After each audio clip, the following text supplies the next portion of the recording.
Finalmente o técnico da seleção foi escolhido. Vinícius Júnior fora do Real Madrid. Isso e muito mais, esse é o Giro de Notícia do Lance.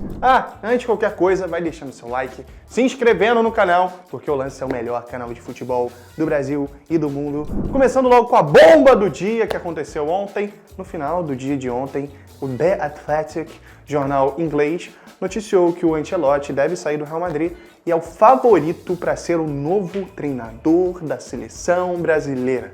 Vocês têm noção disso? Ancelotti na seleção. Por mais que não seja o meu preferido dos especulados, está falando de Ancelotti. Nunca um técnico dessa magnitude treinou a seleção brasileira. Com todo respeito aí a todo mundo que já treinou, a gente teve várias lendas treinando a seleção, mas o Ancelotti é um dos 5 maiores, talvez, treinadores da história em currículo. Ele dispensa comentários. Real Madrid esse ano está longe de estar no melhor momento. Mas tudo que ele já fez, tudo que ele é capaz de fazer, de verdade, se isso for concreto, a seleção finalmente está em boas mãos. Eu sei que treinar um clube é totalmente diferente de uma seleção, mas vai dar um glow-up absurdo em relação ao que tinha antes. A gente tem que tirar o chapéu, é Carlo Ancelotti, gente, é outro patamar de treinador. Espero muito por ele na seleção e aí a gente pode ser feliz que o Hexa vai estar mais pertinho do que nunca. É verdade, não duvide não. Seguindo com o futebol europeu, o tema de jogador de seleção, Barcelona ontem venceu por 4-3, uma virada absurda, estava perdendo por 3-1. E ontem foi sabe aquela atuação de um jogador que define ele como o principal candidato de bola de ouro? Foi isso que aconteceu com o Rafinha. A Barcelona estava perdendo por 3-1, Rafinha botou a bola debaixo do braço e decidiu o jogo. De 3-1 para 4-3, com 2 gols e uma assistência do Rafinha. Gente, o Rafinha chegou a 60 participações em gols na temporada, somando seleção em Barcelona. 35 gols e 25 assistências.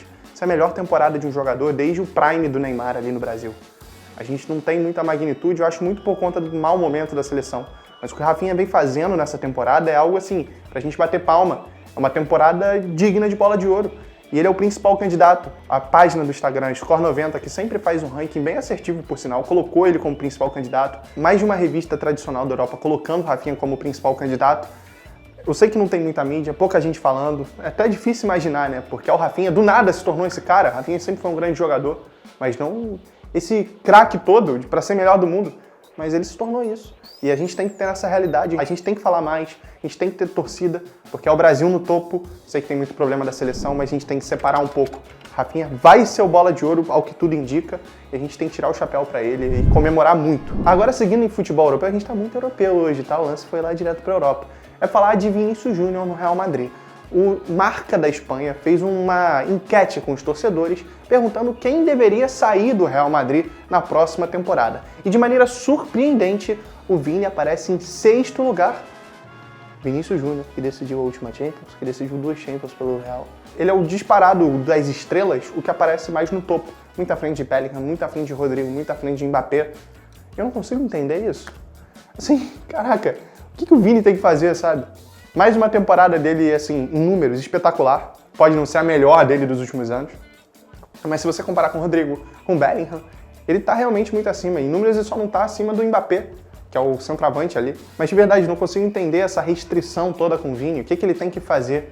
Assim, melhor jogador do mundo, ele não é o culpado desse time do Real. Inclusive na eliminação foi ele que fez o gol. Eu acho que as pessoas pegam no pé do Vini de maneira desnecessária e não tem explicação. Não sei o que ele tem que fazer. E esse vídeo com certeza vai ter gente falando que babação de ovo no Vini, porque esse é o efeito manada que acontece, a gente não consegue valorizar nada que é nosso e tem uma restrição em todo lugar do mundo com o Vini. Assim, doa quem doer, ele é o melhor jogador do mundo, doa quem doer, ele foi eleito o melhor jogador do mundo na última temporada e é um dos grandes jogadores do futebol europeu, um dos grandes jogadores do futebol mundial, a gente tem que respeitar um pouquinho mais ele.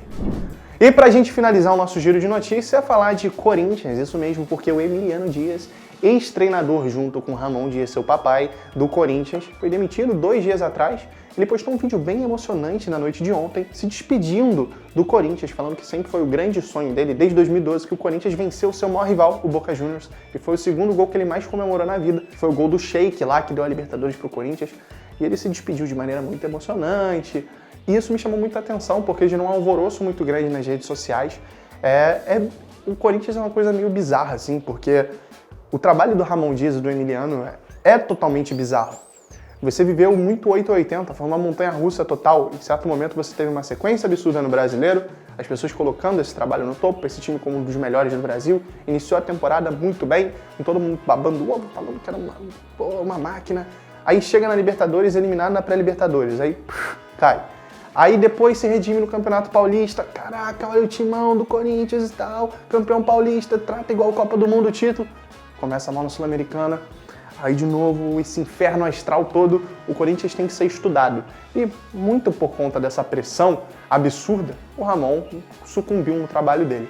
Não foi um trabalho maravilhoso, mas, assim, é uma montanha-russa, né? E o Corinthians, eu acho que só o Corinthians e o Flamengo conseguem proporcionar isso no Brasil. Isso me chama muita atenção. Esse foi o Giro de Notícia do Lance.